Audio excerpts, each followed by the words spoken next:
Guys, welcome back to my channel. This is Rachel's show.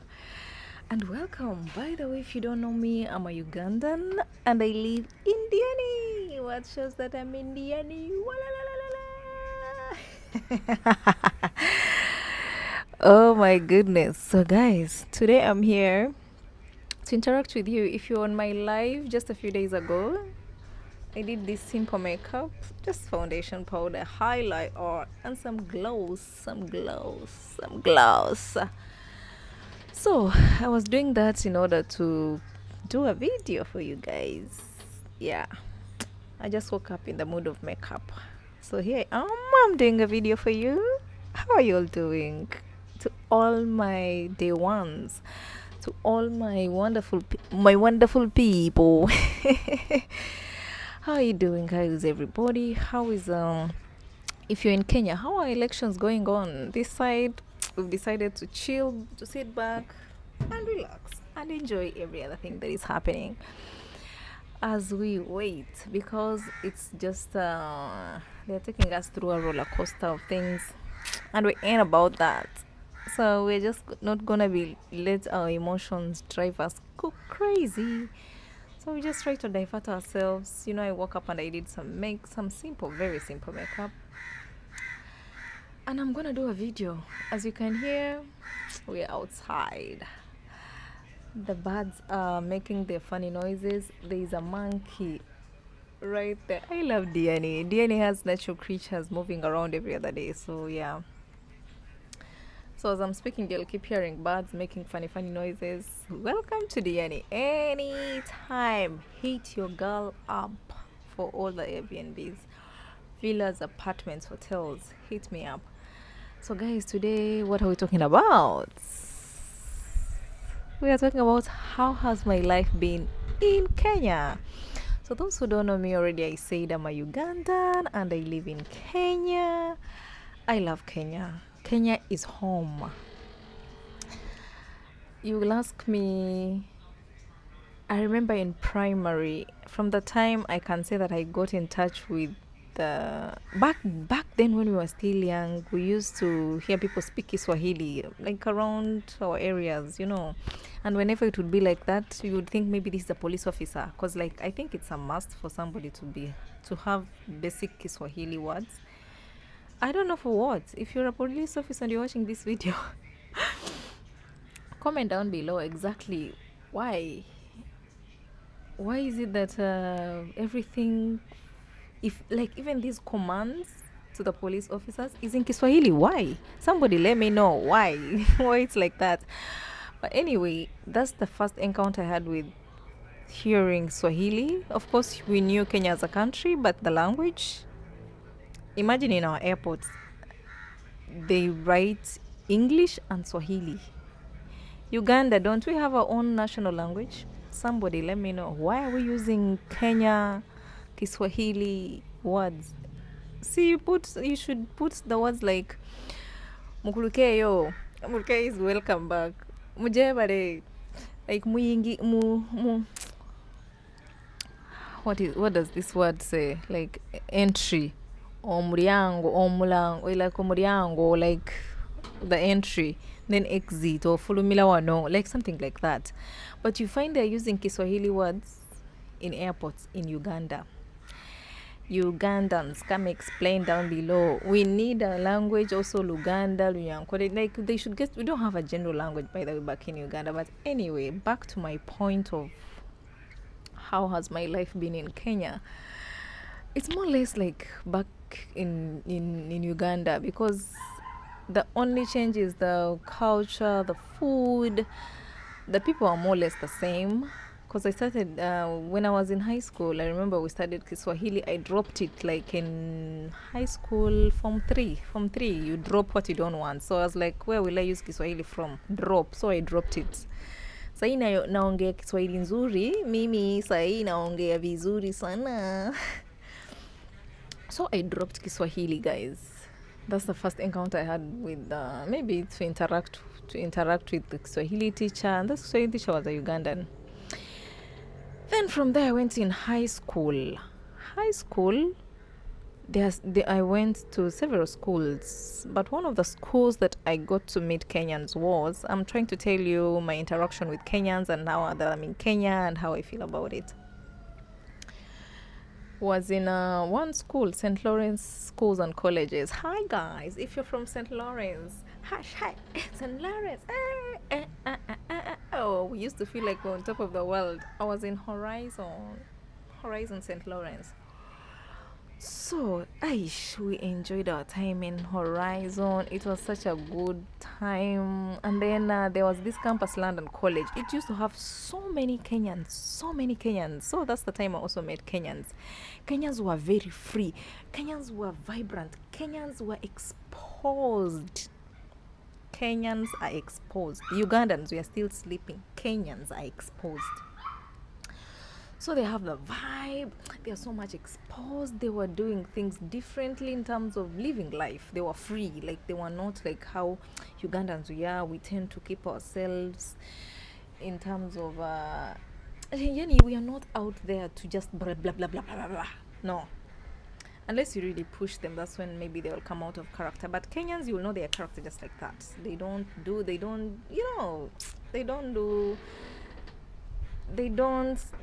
keep to themselves a lot. They let life be and that's it. So that's the character I got from most of the Kenyans. And they had money. By the time you come from Kenya to Uganda to study, you have money. So they had money. I was like, Kenyans are rich. But yeah, if you're to rate Kenya and Uganda, I remember in one of Aya Mora's videos, I said that the living expenditure, the cost of living in Uganda is higher than the cost of living in Kenya, but in actual sense, but at that time my mind I think was confused. But in actual sense, living in Kenya is more expensive than living in Uganda. So the Kenyans, whenever they would come to Uganda, they would find like, oh, we have a lot of money, so they would just splash it, spend it. I used to look at them as rich kids. You've crossed all over to come to our country to study. So it's been I've been exposed to Kenyans and Swahili several times, but I've just ignored. So finally, long story short, I am in Kenya. No, when I was working, story for another day, I met so many Kenyans and I blended like this, until they gave me a name, Nafula. When I was opening my very first time on Instagram, I opened an account with two Kenyan friends. One was a lady, another one was a guy. So they opened for me. They were like, how does she look like? Then they gave me Nafula. If you're a Kenyan, please comment down below. Nafula is which tribe? Luo, Luya, something in that line. That's what they said. They said this one looks like a Nafula. So let's give her Nafula. So they gave me Nafula. So I opened my Instagram account as Nafula. So I named it Nafula. And at one point it was Nafula 254, then at one point it was Nafula 256, but now, come on guys, it is Rachel's Show on Instagram. Follow me, Rachel's Show. Just the way you sound it, that's how you write it. Just the way it sounds, that's how you write it. So I blended into the Kenyan community so well, extremely. Like they would be speaking, and Kenyans, they sleep so easily in their language. Me, I cannot right now say that I can easily slip into my local language. Like I can be speaking and I'm like, I don't. Normally it's English or English. Unless maybe if I'm at home and maybe I'm speaking to my dad or my sisters, that's when like we are at home. Like we will speak the local language.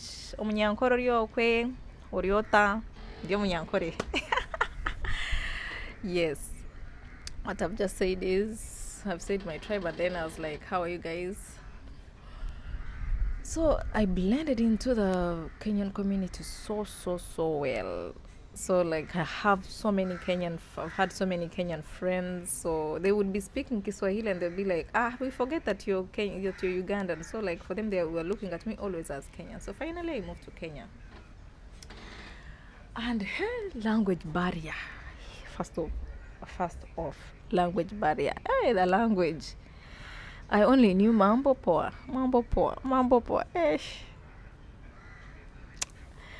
until I'm like, so how am I going to speak? And then, you know, life can make you like grow in mind, and me, I had to grow in language. I'm in Kenya. I'm living in the coast.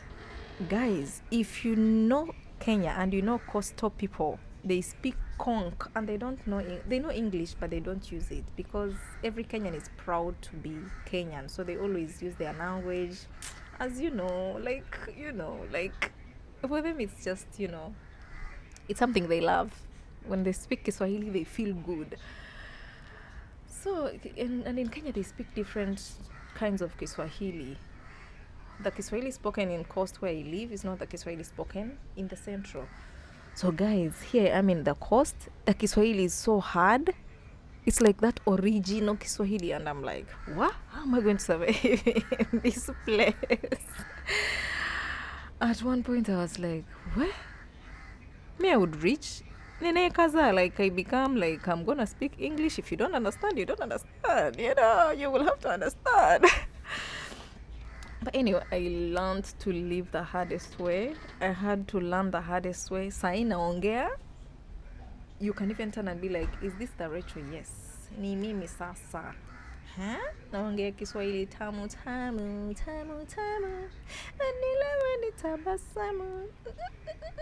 Ulijagwa nina machozi. If you're Ugandan, you know that song. So yeah, I managed to. It was tough. At one point, I would just be with people and I'm just silent. Sometimes I want something, I cannot speak because I can't speak Kiswahili. But now, unaniongelesha, you cannot make me feel uncomfortable. I will speak broken Swahili, but I will speak. By that time I was, niko na woga nyingi sana na siongei hata kidogo. So I would just be with people and I'm just silent. So, of course, maybe the people would have gone with, they would say, by the way, this is the Ugandan, she doesn't know Kiswahili. So whenever they would address me, they would be addressing me in Kiswahili. Even my friends around, whenever they would speak to me. But now, most of my friends now speak to me in Kiswahili because they know I understand. Then if I don't get what they say, they have to repeat, or I have to tell them I don't understand what they're saying. So now I know Kiswahili. Hey, my life in Kenya. In Uganda, we are used to soup, we are used to matoke, we are used to ebinyoga, peanut, paste peanut butter, a lot of food, like plenty of food. Like if you speak food, Ugandans, we have food. So here I am in Kenya. These people know ugali, skuma, ugali, skuma, kachumbari, chapati, nyama choma, chicken choma, fish, but all those things are dry. I'm like, how do people survive in this place? If it's gravy, it is kidogo gravy. You get ugali, you put in the little gravy, and then you eat. So you have to get used to these things. Otherwise, you'll be cooking soup on the side every day. And Kenyans, they don't like these beans. You find them cooking beans. It's like you're suffering if you're eating beans in Kenya. Not that they don't eat, but majority of them, they like their nyama. That's why whenever you're coming to Kenya, they're like, nyama choma. So ni watu wa nyama everything. Nyama, a meal has to have nyama. But in Uganda, you can prepare your katogo. Whenever I tell my friend that I come and prepare katogo, then she's like, your katogo. So yeah, back at home, like breakfast, we do chai, which is normal tea milk, tea leaves and all, and then we prepare like katogo. Katogo is like Irish potatoes, matoke mixed with maybe offals and all these things, or peanut paste, or you just fry it and eat it like that, or bread. Actually, it's always like that, or bread. Yeah. Kenyans, their breakfast is either with chapati, mahamri, which is mandazi. Yes, we do also mandazi and chapati. Mahamri, mandazi, nduma, which is yam, echioni, or sweet potatoes. Yes, that's their breakfast. Or hey, githeri is that nini of maize and beans boiled together. We used to eat those things long time ago, but in Kenya it's a common meal. Like I can wake up, I mean they can make like a list of things they have to, like a diet of the week, and that thing is there. Like it's a meal, it is breakfast. I don't understand, because back at home it's like that's the last meal, this is famine season, and then this is what we are left to eat. Here it's a normal meal. Hey, my life in Kenya. So I had to adjust to some of these things. But me, some things I don't eat. Githeri, I don't.